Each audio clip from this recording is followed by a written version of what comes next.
Meus irmãos, quero que vocês saibam a verdade a respeito dos dons que o Espírito Santo dá. Vocês sabem que quando ainda eram pagãos, vocês eram desviados de várias maneiras para a adoração dos ídolos, os quais não têm vida.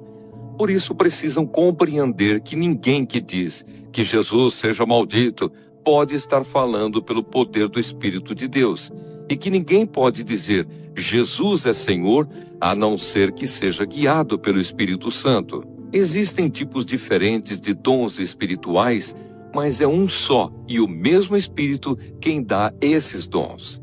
Existem maneiras diferentes de servir, mas o Senhor que servimos é o mesmo.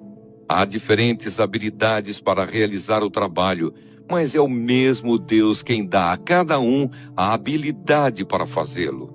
Para o bem de todos, Deus dá a cada um alguma prova da presença do Espírito Santo. Para uma pessoa, o Espírito dá a mensagem de sabedoria, e para a outra, o mesmo Espírito dá a mensagem de conhecimento.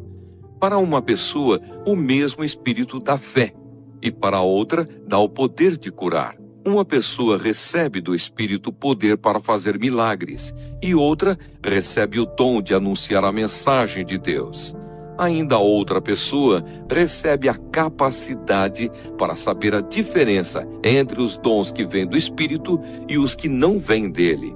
Para uma pessoa, o Espírito dá a capacidade de falar em línguas estranhas, e para outra, ele dá a capacidade de interpretar o que essas línguas querem dizer. Porém, é um só e o mesmo Espírito quem faz tudo isso. Ele dá um dom diferente para cada pessoa, conforme ele quer.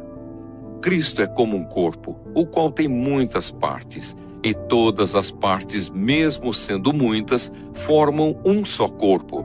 Assim também todos nós, judeus e não judeus, escravos e livres, fomos batizados pelo mesmo Espírito para formar um só corpo. E a todos nós foi dado de beber do mesmo Espírito.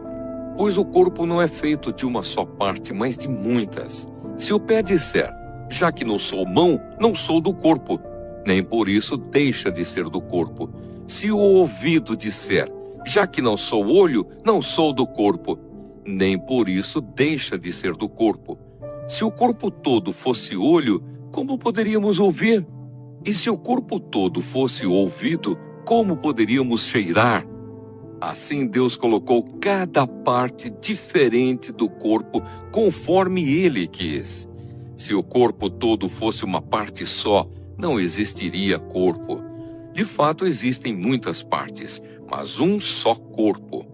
Portanto, o olho não pode dizer para a mão, eu não preciso de você. E a cabeça não pode dizer para os pés, não preciso de vocês. O fato é que as partes do corpo que parecem ser as mais fracas são as mais necessárias, e aquelas que achamos menos honrosas são as que tratamos com mais honra. E as partes que parecem ser feias recebem um cuidado especial que as outras mais bonitas não precisam. Foi assim que Deus fez o corpo, dando mais honra às partes menos honrosas. Desse modo, não existe divisão no corpo, mas todas as suas partes têm o mesmo interesse umas pelas outras. Se uma parte do corpo sofre, todas as outras sofrem com ela. Se uma é elogiada, todas as outras se alegram com ela. Pois bem, vocês são o corpo de Cristo, e cada um é uma parte desse corpo. Na igreja, Deus pôs tudo no lugar certo. Em primeiro lugar, os apóstolos. Em segundo, os profetas. E em terceiro, os mestres. Em seguida, pôs os que fazem milagres. Depois, os que têm o dom de curar, ou de ajudar, ou de liderar, ou de falar em línguas estranhas. Nem todos são apóstolos ou profetas ou mestres. Nem todos têm o dom de fazer milagres, nem de curar doenças, nem de falar em línguas estranhas, nem de explicar o que essas línguas querem dizer. Por isso, se esforcem para ter os melhores dons. Porém, eu vou mostrar a vocês o caminho que é o melhor de todos.